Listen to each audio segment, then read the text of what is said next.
নমস্কাৰ আকাশবাণী গুৱাহাটী কেন্দ্ৰৰ পুৱাৰ আঞ্চলিক বাতৰি পঢ়িছোঁ জুলি শৰ্মা বৰুৱাই এতিয়া প্ৰধান বাতৰিসমূহ হ'ল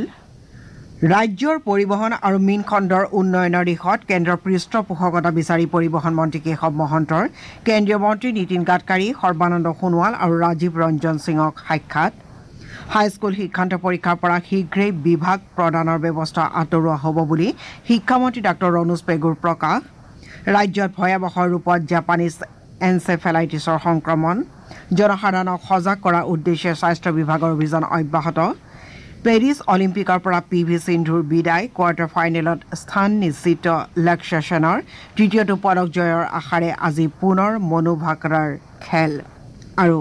আজিৰে পৰা ভাৰত আৰু শ্ৰীলংকাৰ মাজত তিনিখনীয়া এদিনীয়া শৃংখলা এতিয়া শুনক বিতং বাতৰি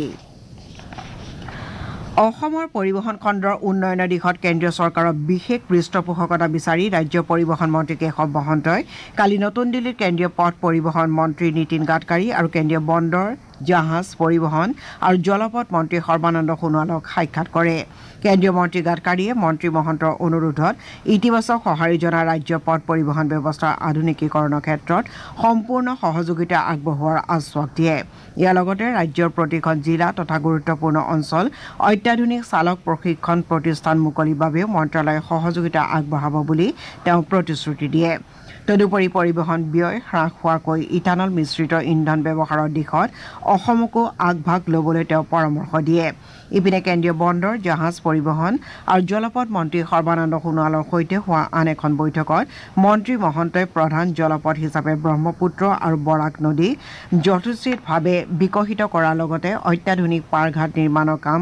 খৰতকীয়া কৰা আৰু জলপথৰ গভীৰতা বৃদ্ধিৰ বাবে শীঘ্ৰে খনন কাৰ্য চলাবলৈ কেন্দ্ৰীয় মন্ত্ৰীগৰাকীক অনুৰোধ জনায় এই অনুৰোধৰ প্ৰতি সমৰ্থন জনাই কেন্দ্ৰীয় মন্ত্ৰী সোণোৱালে লগতে মাজুলী কমলাবাৰী আৰু অফলামুখ পাৰঘাটৰ পৰা নিমাতীঘাটৰ মাজত জলপথ দুটা বছৰৰ সকলো সময়তে সুষম জল পৰিবহণৰ বাবে সুনিশ্চিত কৰিব পৰাকৈ নিয়মীয়াকৈ খনন চলোৱাৰ বাবে শীঘ্ৰে এখন ড্ৰেজাৰ আগবঢ়োৱা বুলিও প্ৰকাশ কৰে তদুপৰি কেন্দ্ৰীয় মন্ত্ৰীগৰাকীয়ে কাজিৰঙা কেন্দ্ৰ কৰি শিলঘাট তেজপুৰ বিশ্বনাথৰ মাজত পৰ্যটকৰ বাবে জল পৰিবহণ প্ৰকল্প গ্ৰহণ শুৱালকুছি গুৱাহাটী আৰু গুৱাহাটী পবিতৰা আভ্যন্তৰীণ পৰ্যটন প্ৰকল্প আদিৰ ক্ষেত্ৰত কেন্দ্ৰৰ সহযোগিতা বিচাৰি মন্ত্ৰী মহন্তই জনোৱা অনুৰোধ বিবেচনাৰো আশ্বাস দিয়ে আনহাতে আন্তঃৰাষ্ট্ৰীয় পৰ্যায়ত অসম তথা উত্তৰ পূৰ্বাঞ্চলৰ যুৱক যুৱতীয়ে জল পৰিবহণ খণ্ডত নিয়োগৰ সুবিধা পাবলৈ দক্ষতা আহৰণ কৰিব পৰাকৈ আধুনিক জলপথ পৰিবহণৰ কাৰিকৰী দক্ষতা সম্পন্ন চালক পৰিচালক তথা মানৱ সম্পদ বিকশিত কৰাৰ বাবে অসমত এখন ৰাষ্ট্ৰীয় মানৰ অত্যাধুনিক নৌকা পৰিবহণ তথা জাহাজ পৰিবহণ প্ৰশিক্ষণ প্ৰতিষ্ঠান স্থাপনৰ বাবে কেন্দ্ৰীয় মন্ত্ৰী সোণোৱালে বিশেষ আগ্ৰহ প্ৰকাশ কৰে ইফালে কালিয়ে মন্ত্ৰী কেশৱ মহন্তই নতুন দিল্লীত কেন্দ্ৰীয় মীন পশুপালন আৰু দুগ্ধ পালন মন্ত্ৰী ৰাজীৱ ৰঞ্জন সিঙক সাক্ষাৎ কৰি ৰাজ্যৰ মীন খণ্ডৰ আধুনিকীকৰণ সম্পৰ্কীয় আলোচনা কৰাৰ উদ্দেশ্যে এখন বৈঠকত মিলিত হয় এই বৈঠকতে তেওঁ ৰাজ্যত উন্নতমানৰ মীন উৎপাদনৰ লগতে মাছৰ খাদ্য উৎপাদনৰ বৃহৎ প্ৰকল্প স্থাপনৰ বাবে মীন মন্ত্ৰালয়ৰ সহায় বিচাৰে মন্ত্ৰী মহন্তৰ এনে অনুৰোধ মন্ত্ৰালয়ে বিবেচনা কৰিব বুলি উল্লেখ কৰি কেন্দ্ৰীয় মীন মন্ত্ৰী সিঙে অহা ছেপ্টেম্বৰত অসম ভৱনলৈ আহিব বুলি অৱগত কৰে উল্লেখযোগ্য যে কেন্দ্ৰীয় মন্ত্ৰীগৰাকীয়ে অসমৰ মীন ক্ষেত্ৰৰ উন্নয়নেৰে জড়িত দিশসমূহক লৈ আজি কেন্দ্ৰীয় মীন সচিবক মীন মন্ত্ৰী মহন্ত তথা ৰাজ্যৰ মীন বিভাগৰ জ্যেষ্ঠ বিষয়া এটা দলৰ সৈতে বিতংভাৱে আলোচনাত মিলিত হ'বলৈ নিৰ্দেশ দিয়ে ৰাজ্যৰ শিক্ষা ব্যৱস্থাৰ আমূল পৰিৱৰ্তনৰ লক্ষ্যৰে শিক্ষা বিভাগে গ্ৰহণ কৰা বিভিন্ন পদক্ষেপৰ অংশ হিচাপে শীঘ্ৰে হাইস্কুল শিক্ষান্ত পৰীক্ষাৰ পৰা বিভাগ প্ৰদানৰ ব্যৱস্থা আঁতৰ কৰা হ'ব বুলি শিক্ষামন্ত্ৰী ডাঃ ৰণোজ পেগুৱে ঘোষণা কৰিছে অসম মাধ্যমিক শিক্ষা পৰিষদ আৰু আজিম প্ৰেমজী বিশ্ববিদ্যালয়ৰ সহযোগত কালি গুৱাহাটীত অনুষ্ঠিত প্ৰশ্নকাকত প্ৰস্তুত সম্পৰ্কীয় এখন কৰ্মশালাত উপস্থিত থাকি শিক্ষামন্ত্ৰী ডাঃ পেগুৱে কয় যে ইতিমধ্যে স্থান লাভৰ ব্যৱস্থা আঁতৰোৱাৰ পিছত অহা 1-2 বছৰৰ ভিতৰত হাইস্কুল শিক্ষান্ত পৰীক্ষাৰ পৰা ডিভিজন বা বিভাগৰ ব্যৱস্থাও আঁতৰোৱা হ'ব তেওঁ কয় যে হাইস্কুল শিক্ষান্ত পৰীক্ষাত কেৱল উত্তীৰ্ণ আৰু অনুত্তীৰ্ণৰহে ব্যৱস্থা থাকিব ইয়াৰ উপৰি শিক্ষাৰ্থীসকলে লাভ কৰা নম্বৰো ৰাজহুৱা কৰা নহ'ব ফলাফল ঘোষণাৰ পিছত ছাত্ৰ ছাত্ৰীৰ প্ৰমাণপত্ৰ আদি ডিজি লকাৰত উপলব্ধ হ'ব বুলি তেওঁ লগতে উল্লেখ কৰে উল্লেখযোগ্য যে ৰাজ্যৰ 17খন জিলাৰ 144 গৰাকী শিক্ষকে অংশগ্ৰহণ কৰা কৰ্মশালাখনে মাধ্যমিক শিক্ষা পৰিষদৰ অধীনৰ শিক্ষাৰ্থীসকলক ৰাষ্ট্ৰীয় পৰ্যায়ৰ প্ৰতিযোগিতামূলক পৰীক্ষাৰ বাবে সম্পূৰ্ণ দক্ষ কৰি তোলাত সহায় কৰিব বুলি শিক্ষামন্ত্ৰীগৰাকীয়ে আশা প্ৰকাশ কৰে। কৰ্মশালাত উপস্থিত থাকি সেবাৰ অধ্যক্ষ ৰমেশ চান্দ জৈনে কয় যে হাইস্কুল শিক্ষান্ত পৰীক্ষাৰ প্ৰশ্ন কাকতৰ নতুন ধৰণ কেনেধৰণৰ হ'ব সেয়া সকলো বিষয় সামৰি ৱেবছাইটত উপলব্ধ কৰা হৈছে। স্বাস্থ্য বিভাগৰ কঠোৰ পদক্ষেপৰ পাছতো ৰাজ্যত ডেংগি মেলেৰিয়া আৰু জাপানীজ এনচেফেলাইটিছ ৰোগে ভয়াৱহ ৰূপ ধাৰণ কৰিছে। বৰ্তমানলৈকে গুৱাহাটী চিকিৎসা মহাবিদ্যালয়ত 90 গৰাকীকৈ জাপানীজ এনচেফেলাইটিছ ৰোগত আক্ৰান্ত ৰোগীক ভৰ্তি কৰোৱা হৈছে। তাৰ ভিতৰত 22 জনৰ ইতিমধ্যে মৃত্যু হৈছে। চিকিৎসা মহাবিদ্যালয়খনত এতিয়া 40 গৰাকীকৈ এনে ৰোগী চিকিৎসাধীন হৈ থকাৰ বিপৰীতে শেহতীয়াকৈ 23 গৰাকী ৰোগী সুস্থ হৈ ঘৰলৈ উভতি যোৱা বুলি জানিব পৰা গৈছে। দৰঙত সম্প্ৰতি 11 জনকৈ লোক জাপানীজ এনচেফেলাইটিছ ৰোগত আক্ৰান্ত হৈছে। জিলাখনৰ খাৰুপেটীয়া 6 গৰাকী আৰু পাথৰিঘাট এলেকাত 5 গৰাকী লোক এই ৰোগত আক্ৰান্ত হৈছে। এইসকল আক্ৰান্তৰ ভিতৰত এজন বৰ্তমানে চিকিৎসাধীন হৈ থকাৰ বিপৰীতে বাকী 10 জন সুস্থ হৈ উঠিছে। ক্ষেত্ৰটো এই ৰোগত আক্ৰান্ত হৈ এজন লোকৰ মৃত্যু ঘটিছে। উল্লেখযোগ্য যে সোণাপুৰ মহকুমা স্বাস্থ্য বিষয়া কাৰ্যালয়ৰ অধীনৰ ডিমৰীয়াত এই পৰ্যন্ত 5 জন লোক এই ৰোগত আক্ৰান্ত হৈছে। ইপিনে মেলেৰিয়া আৰু ডেংগি ৰোগৰ দ্ৰুত সংক্ৰমণেও ৰাজ্যজুৰি জনসাধাৰণৰ মাজত আতংকৰ সৃষ্টি কৰিছে। চিৰাং জিলাত মেলেৰিয়াত আক্ৰান্ত ৰোগীৰ সংখ্যা 87লৈ বৃদ্ধি পাইছে। আনহাতে 3 জন লোক জাপানীজ এনচেফেলাইটিছত আৰু আন 3 জন ডেংগিত আক্ৰান্ত হৈছে। জিলাখনৰ ভূটান সীমান্তৰ শান্তিপুৰ, ৰুণিখাটা আৰু গৌৰভাষা অঞ্চলত মেলেৰিয়া আক্ৰান্তৰ সংখ্যা অধিক হোৱা বুলি জানিব পৰা গৈছে। ইতিমধ্যে মেলেৰিয়া, ডেংগি আৰু জাপানীজ এনচেফেলাইটিছৰ দৰে বাহকজনিত ৰোগৰ সংক্ৰমণ প্ৰতিৰোধৰ বাবে স্বাস্থ্য বিভাগে জনসাধাৰণৰ মাজত সজাগতা অনাৰ উদ্দেশ্যে বিভিন্ন কাৰ্যপন্থা হাতত লৈছে। স্বাস্থ্য বিভাগে মহৰ প্ৰজনন ৰোধ কৰিবলৈ ঠায়ে ঠায়ে ফগিঙৰো ব্যৱস্থা কৰিছে। আনহাতে জনসাধাৰণকো মহৰ আক্ৰমণৰ পৰা সুৰক্ষিত হৈ থাকিবলৈ ঘৰৰ চৌদিশে পানী জমা হ'বলৈ নিদিয়া, শোৱাৰ সময়ত আঁঠুৱা ব্যৱহাৰ কৰা, শৰীৰ ঢাক যোৱাকৈ কাপোৰ পৰিধান কৰা, মহ প্ৰতিৰোধী বৈদ্যুতিক মেট আৰু ধূপ ধূনা কইল আদি ব্যৱহাৰ কৰিবলৈ বিভিন্ন নিৰ্দেশনা জাৰি কৰিছে। এতিয়া খন্তেক বিৰতি। अब डिजिटल साक्ष्य भी होंगे पारंपरिक साक्ष्य। भारतीय साक्ष्य अधिनियम मतलब नया कानून 1 जुलाई से लागू। आजाद भारत के अपने कानून। तारीख पर तारीख, युग का हो गया अंत। न्यायिक प्रक्रिया के लिए समय सीमा तय। भारतीय नागरिक सुरक्षा संहिता 1 जुलाई से लागू। आजाद भारत के अपने कानून। শ্ৰোতাসকলে আঞ্চলিক বাতৰি শুনিছে আকাশবাণী গুৱাহাটী কেন্দ্ৰৰ পৰা। বিশ্ব ঐতিহ্য ক্ষেত্ৰৰূপে স্বীকৃতি পোৱাৰ পাছতে চৰাইদেউ জিলাত নিবনুৱা সংস্থাপনৰ লগতে পৰ্যটকসকলৰ বাবে থকা মেলাৰ পৰ্যাপ্ত সুবিধা উপলব্ধ কৰোৱাৰ লক্ষ্যৰে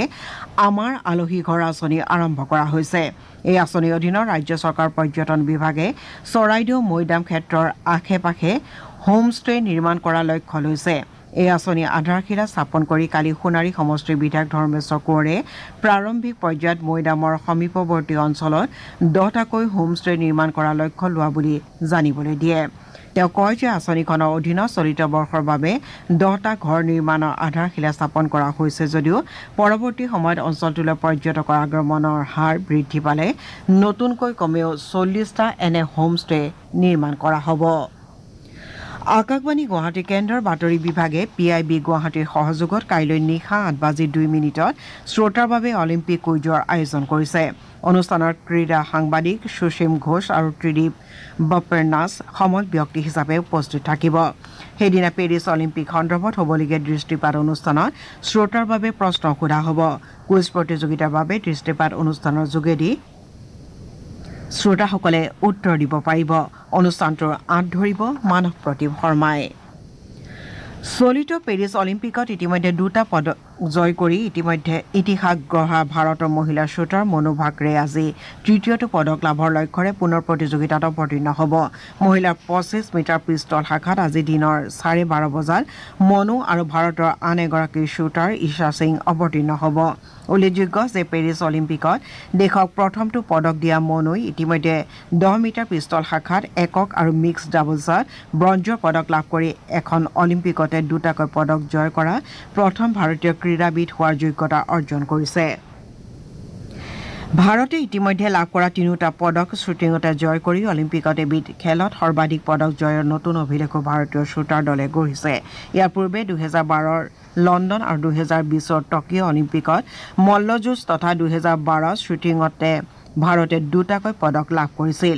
ইফালে ক্ৰমাগত দুখন অলিম্পিকত পদক জয় কৰি ভাৰতৰ প্ৰথম মহিলা ক্ৰীড়াবিদ হোৱাৰ গৌৰৱ অৰ্জন কৰা বেডমিণ্টন খেলুৱৈ পি.ভি. সিন্ধু চলিত অলিম্পিকৰ প্ৰি কোৱাৰ্টাৰ ফাইনেলত বিদায় লয় যোৱা নিশা অনুষ্ঠিত খেলত চীনৰ হি বিং জিয়াৱই 21-19 আৰু 21-14 পোনপটীয়া ব্যৱধানত সিন্ধুক পৰাস্ত কৰে উল্লেখযোগ্য যে সিন্ধুই 2016 ৰিঅ' অলিম্পিকত ৰূপ তথা 2020ৰ টকিঅ' অলিম্পিকত ব্ৰঞ্জৰ পদক অৰ্জন কৰিছিল আনহাতে কালিয়ে বেডমিণ্টনৰ পদক প্ৰত্যাশী ভাৰতীয় পুৰুষ ডাবল যুটি সাত্বিক আৰু চিৰাগ কোৱাৰ্টাৰ ফাইনেলত পৰাস্ত হয় এতিয়া বেডমিণ্টনৰ লক্ষ্য সেনৰ ওপৰতে ভাৰতৰ একমাত্ৰ আশা সজীৱ হৈ আছে ভাৰতৰে এইচ.এছ. প্ৰণয়ক পৰাস্ত কৰি কোৱাৰ্টাৰ ফাইনেলত প্ৰৱেশ কৰা লক্ষ্যই আজি সন্ধিয়া 6:30 বজাত চীনা টাইপেৰ শ্বু টিয়ানচেনৰ বিৰুদ্ধে খেলিব ইফালে জুডোত আজি ভাৰতৰ হৈ মহিলাৰ 78 কিলোগ্ৰাম ঊৰ্ধৰ ওজন শাখাৰ খেলত তুলিকা মানে অংশ ল'ব প্ৰাৰম্ভিক ৰাউণ্ডৰ খেল দিনৰ 1:30 বজাত আৰম্ভ হ'ব আৰু আজি এই পদকৰ খেলো অনুষ্ঠিত হ'ব প্ৰথমবাৰৰ বাবে অলিম্পিক খেলিব লগা তুলিকাই পদকৰ খেললৈ যোগ্যতা অৰ্জনৰ বাবে 4খন নকআউট খেলত জয় লাভ কৰিব লাগিব একেদৰে আৰ্চাৰীটো ভাৰতৰ অংকিতা আৰু ধীৰাজ যুটিয়ে আজি দিনৰ 1:10 মিক্সড শাখাৰ যোগ্যতা নিৰ্ণায়ক খেলত অংশ ল'ব ভাৰত আৰু শ্ৰীলংকাৰ মাজৰ 3খনীয়া এদিনীয়া ক্ৰিকেট শৃংখলাৰ প্ৰথমখন খেল আজি কলম্বোৰ আৰ প্ৰেমাদাসা ষ্টেডিয়ামত অনুষ্ঠিত হ'ব খেলখন ভাৰতীয় সময় অনুসৰি দিনৰ 2:30 বজাত আৰম্ভ হ'ব ৰোহিত শৰ্মা আৰু বিৰাট কোহলীয়ে এই শৃংখলাত ভাগ ল'ব ভাৰতে ইয়াৰ পূৰ্বে শ্ৰীলংকাৰ বিৰুদ্ধে টি20 শৃংখলাত 3-0 ফলাফলত জয়লাভ কৰিছিল এতিয়া শুনক আজি গুৱাহাটীৰ পৰা প্ৰকাশিত বাতৰি কাকতসমূহৰ মুখ্য বাতৰিত চমু অৱলোকন ৰত্ন দাসৰ পৰা ৰাজ্যৰ চৰকাৰী চিকিৎসা মহাবিদ্যালয় আৰু জিলা চিকিৎসালয়ত পঞ্জীয়নকে ধৰি 107বিধ স্বাস্থ্য পৰীক্ষাৰ মূল্য বৃদ্ধিৰ সন্দৰ্ভত এটি গুৰুত্বপূৰ্ণ বাতৰি দৈনিক অসম কাকতে প্ৰথম পৃষ্ঠাত প্ৰকাশ কৰিছে আজি কংগ্ৰেছত যোগদান কৰিব পূৰ্বৰ বিজেপি বিধায়ক অশোক শৰ্মাই এই সন্দৰ্ভত আমাৰ অসম কাকতে এটা বাতৰি প্ৰকাশ কৰিছে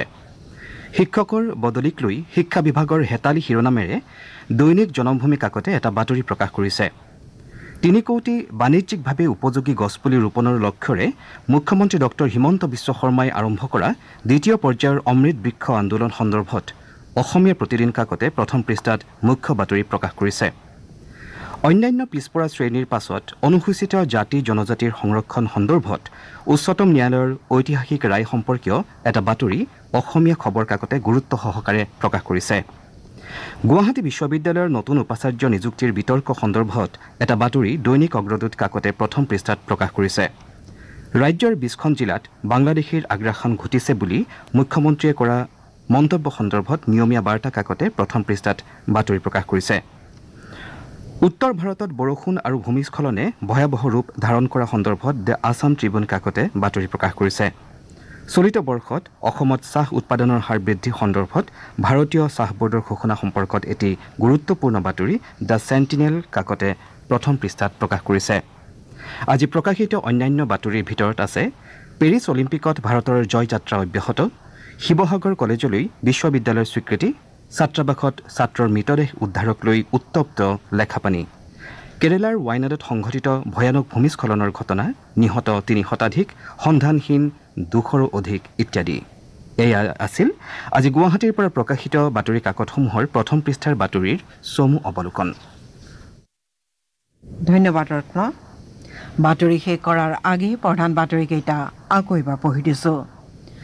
ৰাজ্যৰ পৰিবহণ আৰু মীন খণ্ডৰ উন্নয়নৰ দিশত কেন্দ্ৰৰ পৃষ্ঠপোষকতা বিচাৰি পৰিবহণ মন্ত্ৰী কেশৱ মহন্তৰ কেন্দ্ৰীয় মন্ত্ৰী নীতিন গাডকাৰী সৰ্বানন্দ সোণোৱাল আৰু ৰাজীৱ ৰঞ্জন সিঙক সাক্ষাৎ হাইস্কুল শিক্ষান্ত পৰীক্ষাৰ পৰা শীঘ্ৰেই বিভাগ